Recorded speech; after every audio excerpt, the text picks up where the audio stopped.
Good evening, everybody. Buenas noches. Bienvenidas, bienvenidos, bienvenidas. Welcome. Thank you for joining us this evening for a fantastic event in which we are very fortunate to not only be screening an outstanding and important film, but we are joined by an extraordinary cinematographer and filmmaker, producer, director. We've got a great setup for this evening.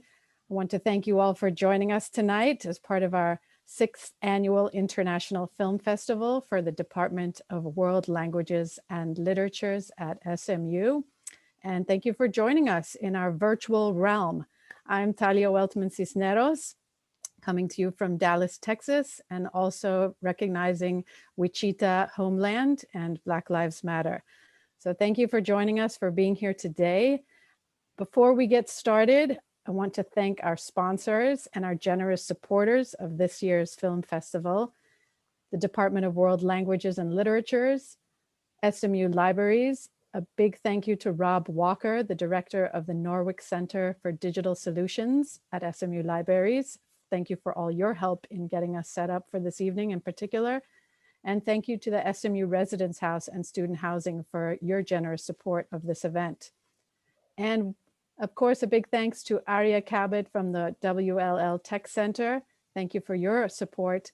And to the film festival's lead producer, director, production assistant, coordinator, the everything woman, Renata Egues. Thank you so much for your support in another fantastic lineup for our annual International Film Festival.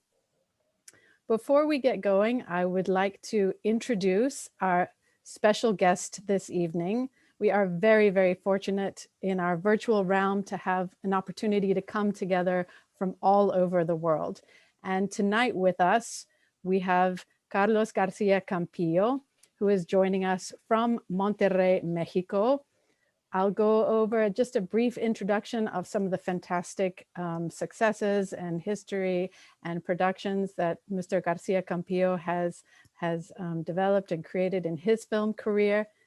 And then after our introduction, we are very fortunate that Carlos García Campillo will be giving us a brief introduction to the film, some great food for thought. And then after that introduction, we'll head straight into the live streaming of the film through this Zoom webinar. We'll also put in a link for you to view it through the SMU Canopy site if your Zoom connection is not working as you wish. So before we get started with the film and with our film's introduction, it is such an honor, gracias. It is such a great honor to have Carlos García Campillo with us tonight. Carlos earned his degree in communications from the Instituto Tecnológico y de Estudios Superiores de Monterrey, and since 1998 has been a part of this film industry, serving in roles such as production assistant all the way to director, producer. He studied screenwriting and cinematography with well-known filmmakers and directors and producers, such as Jean-Claude Carrière, José Luis García Agras, and Judith Weston, among many others. And he's been selected to participate in various film production seminars and congresses, such as the Morelia Lab and the Ibero-American Film Crossing Borders. Carlos García Campillo's career as a director began with his short-length film Un Chorrito de Sangre, which debuted in 1998. His 2007 film El Quejido was winner of the Promocine Prize and has been screened at more than 30 international film festivals. And this particular film screenplay was later published in the book Vislumbrar la Nada by José Luis Solís. And in 2014, García Campillo debuted a made-for-TV film titled Implacable, which was the winner of the production call by Canal 22 and InCine. And since these wonderful opportunities that he has gifted to the world with his own filmmaking and directing, he has now, since 2017, served as the program coordinator for the Cineteca of Nuevo León, Alejandra Rangel Hinojosa, which is one of the most important and influential cinetecas in Mexico. And he currently directs and coordinates the diffusion, instruction, and preservation of audiovisual activities that take place throughout the Mexican state of Nuevo León. So with this wonderful history and a great experience, we are so fortunate tonight to have Carlos García Campillo join us. And we look forward to him sharing with us now some food for thought about Buñuel, El Ángel Exterminador, the Exterminating Angel, before we actually screen the film. Carlos, gracias. No, thanks for the invitation. It's always a pleasure to be invited to talk about a great filmmaker like Luis Buñuel and a fantastic film like El Ángel Exterminador. First of all, I want to just hope everybody's safe. I know that you've had a rough couple of weeks, so I hope everybody, well, a rough couple of years.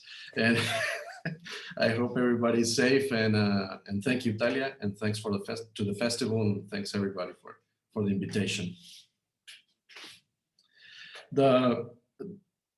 To talk about Luis Buñuel, I mean, it's a you could go hours talking about Luis Buñuel. It's a fascinating figure, and his film El Ángel Exterminador is really one of his finest films.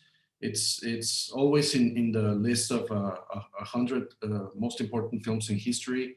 It's certainly one of the top 5 films in Mexican film history, and we can't and well, it's taken a really surprising relevance of late, this film, not only because of this element of seclusion of the characters. You'll see it when you see the film, but it's also because the theme of class interactions, there are a lot of interactions in the film, a lot of dynamics that have become very well talked about with films like Michel Franco's Nuevo Orden. I don't know if you've seen it in the United States, but it's a very important Mexican film from last year. Obviously, Parasite and etc. A big list of films. To talk about El Ángel Exterminador, we could first talk about the history of Luis Buñuel. He was born in 1900 in Spain, in Aragon, a harsh land. He's a member of a family of farmers. He started with art, literature, theater, film, very early on. But really, one of his most formative years was the ones he studied in the Residencia de Estudiantes in Madrid, where he met Dalí, he met García Lorca, Alberti, a lot of very important figures in his life. These relationships would ultimately make him, well, very involved in the surrealist movement, obviously. He started working in film. He had, in his memories, in his book, Un Último Suspiro and other documents, he talks about the early times he went with his father to watch films. And they're really special memories, but they're sporadic memories. It's not something that film was not a constant in his life. But when he started developing these other relationships with art, film started to take a very special place in his life. So he studied in Madrid in the Residencia de Estudiantes with Dalí, with Lorca. He later traveled to Paris to become a very important member of the surrealist movement with André Breton and other important figures. And in those years, he directed his first 2 films in collaboration with Dalí, Un Chien Andalou and L'Âge d'Or, 2 films that really cemented his reputation. He also had a falling out with Dalí. He co-directed or worked with him in both films, but he really took a path of his own, to say it in some way, and had a falling out with Dalí, and so he started his own path to the film industry. These were also years, I mean, we're talking about the early 20s to the early 30s when he started directing, when also war was starting to, and fascism was starting to erupt in Europe. in Spain, especially. So he traveled on an invitation from Metro-Goldwyn-Mayer to the United States, to Hollywood, to learn filmmaking. Although he says it himself, he really didn't learn anything. He spent all that time just meeting people and having ideas. And really, these two films and a later documentary he directed called Las Urdes, Tierra Sin Pan, Land Without Bread, were like the rocks from which his career started. No? He was invited to the United States. There he met a lot of people. And even though he traveled back to Spain to direct Las Urdes, when it was time to look at his future, see what was in Europe for him, he decided to go to the United States and ultimately had an invitation to start directing in Mexico. And we're talking about the late 30s. And that was really something that changed his life, because he himself he wrote about not having Latin America and Mexico in his mind a lot. He really didn't think about Latin America and Mexico, but he had an invitation to direct, and let's just say he like completely immersed himself and inserted himself in the Mexican film industry. Also because he was surrounded by very special collaborators like the cinematographer Gabriel Figueroa, screenwriters like Luis Alcoriza, and so he started with films that were very much in the vein of the Mexican film industry of the time, which was starting to boom because the Second World War, obviously the production of films in the United States slowed down. The so-called golden age of films in Mexico started to well, erupt, and he started directing a lot of films, commercial films, industry films, with figures such as Jorge Negrete, other of those stars. And one of the things that's very important is that while other foreign filmmakers came to Mexico and started filming, they were like enamored by the scenery and the colors and all the folklore and music. And Buñuel really, put his feet on the sand and stood his ground and started telling his stories. Now there's a very powerful quote from Arturo Ripstein, a very important Mexican director, who actually started looking at film sets in Buñuel's sets of films when he was a 15-year-old kid. He says, other filmmakers came to Mexico and shot the Mexican dream, but Buñuel came here and he shot the Mexican nightmare. And what they mean to say is that he really showed, and this was very controversial in its time, he really showed Mexico the true face of itself. If we talk about Los Olvidados, which was his first big film as an auteur in Mexico, showing a Mexico with very poor children, with very extreme conditions, with violence. That was something that Mexico in those times didn't want to see. They wanted to see this dream of modernism, of Mexico joining the big first world countries. And Buñuel came and he showed us a face of Mexico that maybe the Mexican society of those times didn't want to see. So I really think a lot about that quote by Arturo Ripstein. It tells a lot about Buñuel, both as a person who had a very strong will to just follow what his gut told him about the stories that he wanted to tell, and also to look back at the films that he made before Los Olvidados, for example, like Gran Casino or Gran Calavera, and see that he was playing with stereotypes of Mexican charros and playing with other kind of stories, but he really tried to put his teeth in every story he told. So, I mean, Buñuel in Mexico, he directed in his career over 30 films, like 32 films. 20 of those he shot in Mexico. After Los Olvidados, he continued making brilliant films like Él, like Ensayo de un Crimen, etc. But he met a producer, Gustavo Alatriste. Gustavo Alatriste was very important, not just to his career, but also to what brings us here tonight, which is El Ángel Exterminador. Gustavo Alatriste was a producer who, in Buñuel's own words, didn't know anything about film, but he was married to Silvia Pinal, a very important singer and actress in Mexico, and he wanted to make films.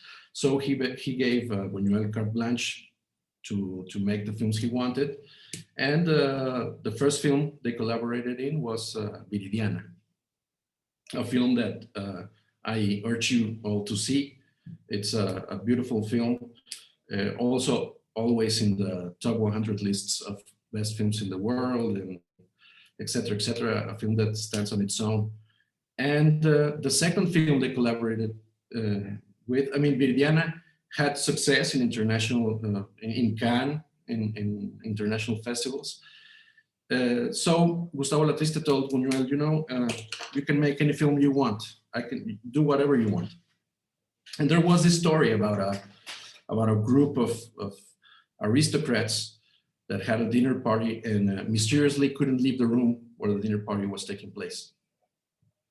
Buñuel wanted to shoot this film in London and Europe, in London or Sweden, but there was no way to do that. So Gustavo Alatriste convinced Buñuel to shoot the movie in Mexico. The conditions, the production conditions were rough. He only had like 25 days, if I'm not mistaken, to shoot the film. He surrounded himself with a group of very talented technicians. Luis Alcoriza, who I mentioned before, was one of the screenwriters with Buñuel. Gabriel Figueroa, who is the best cinematographer in the history of Mexican film, shot the film. And he had a group of actors who were all very present in TV, in theater, and film in the Mexican industry.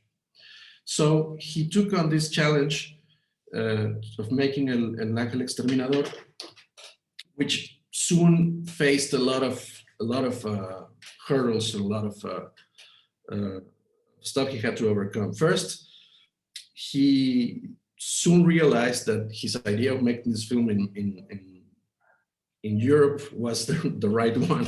This was a film which, by its premise, making it in Mexico, changed a bit of the dynamics, of the power dynamics. So let's talk about the film. The film is about a group of aristocrats, of high-class couples and professionals who go to a dinner party after an opera showing. They go to the house of the host, Mr. Nobile, and once they're there, after dinner, they go to the living room to have a drink, have a smoke, and then they can't go out of the film. I'm not spoiling anything, by the way. I'm just, this is the start of the film. But when the film starts, you very early on, you start to feel that something's off, something's not working. Buñuel, as a filmmaker, starts to play with your mind. He starts to use, for example, repetition. He repeats some scenes to kind of get you a little off your feet. There's another detail, that's that the service, the cooks, the waiters, they all start to feel the urge to leave the house as soon as they can.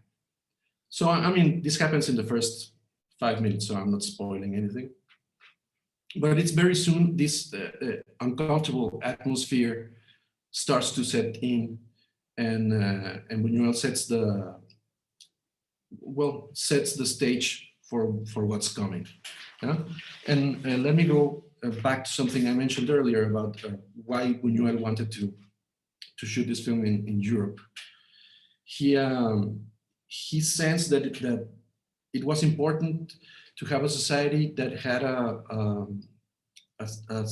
more clear sense of aristocracy, of tradition in that sense, and where boundaries were more set, because between this aristocracy and the serving class, to call it something.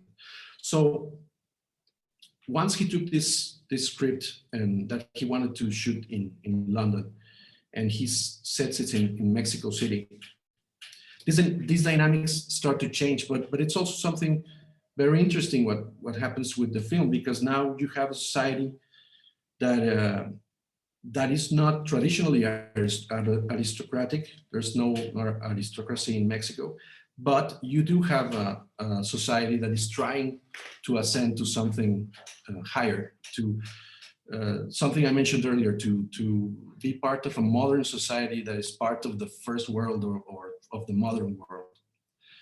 So this dynamic in the Mexican audience of that time, it caused a bit of a shock.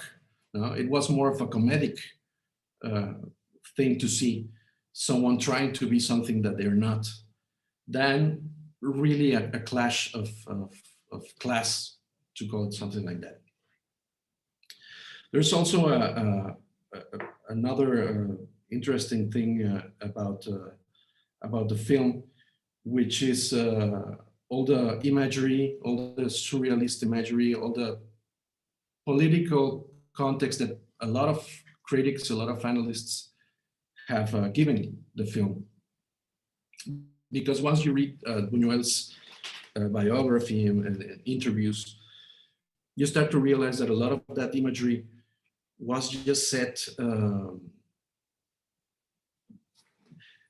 be it because it's something that interested Buñuel along its career, or because they were images from his childhood, for example. So a lot of the things you're going to hear in the film, not exactly see, but hear the characters say, like there's a scene where there's a makeshift bathroom they make out of a closet. And one of the women that are trapped in the living room goes into the bathroom. When she comes out, she says, I saw an eagle, and I saw a cliff, and I saw, I think she says, I saw clouds and clear sky. And a lot of critics try to give this imagery different meanings, political meanings that really had no sense of being there. And when they asked Buñuel, he said, well, it's because when I was a child in Aragon, I went to the mountain. There was a place where we all went in the mountain to relieve ourselves. And while I was going to the bathroom, I looked up and I saw an eagle. and so I just kind of put it into the screenplay. But all these kind of details give the story an atmosphere that's obviously very oniric, very surrealist, but also very uncomfortable. And it's very interesting to see this film now, 60 years after it was shot, because I think it works. It could have been shot yesterday. It could have been shot a week ago. A lot of the dynamics between the cooks, for example, at the beginning of the film, and the lady of the house, for calling is it works the same right now than 60 years ago. The way the butler, for example, relates or is more integrated with the masters, to call them in a way, it's also something that can be really analyzed and talked about. So so yeah, it's there's a lot to talk about. Like El Exterminador, it's a film that really gets your mind going. I think it's a film that everybody will analyze in the context of their lives and in the context of what they're living. It's not a film that that's clear cut. It's not a film that's just going to give you everything ready to go. No? It's something that you have to let in and kind of let it work its magic. I don't know if this makes sense to you, Talia, but it's a very interesting film that, like I tell you, it's very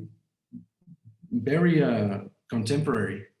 It's very relevant to I think to the world today, especially after these years we've been through. So I hope everybody enjoys it.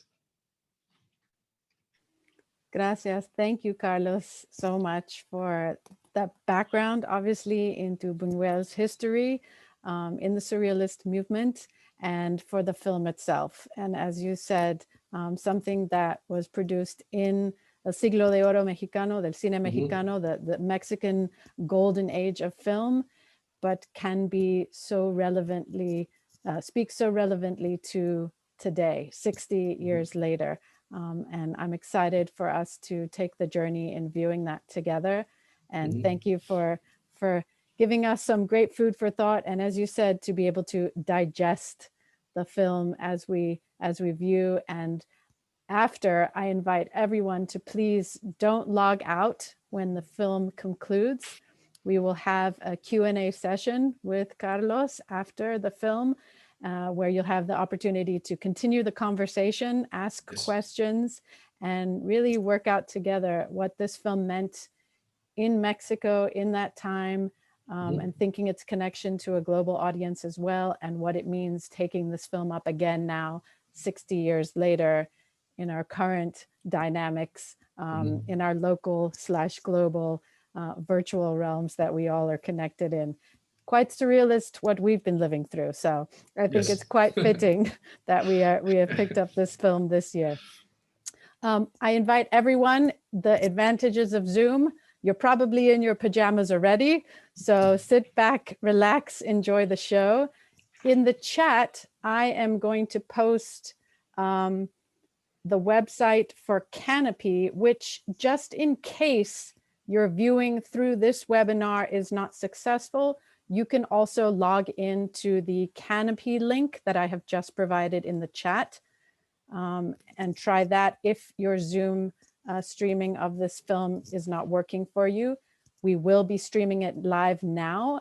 And again, please stay with us after. The conversation will continue, some time to chat more together and to get your questions and your comments about the film. And also for Carlos García Campillo as a producer, director, filmmaker in Mexico, and his journeys in this field and with this film and many others as we get to talk more after the film.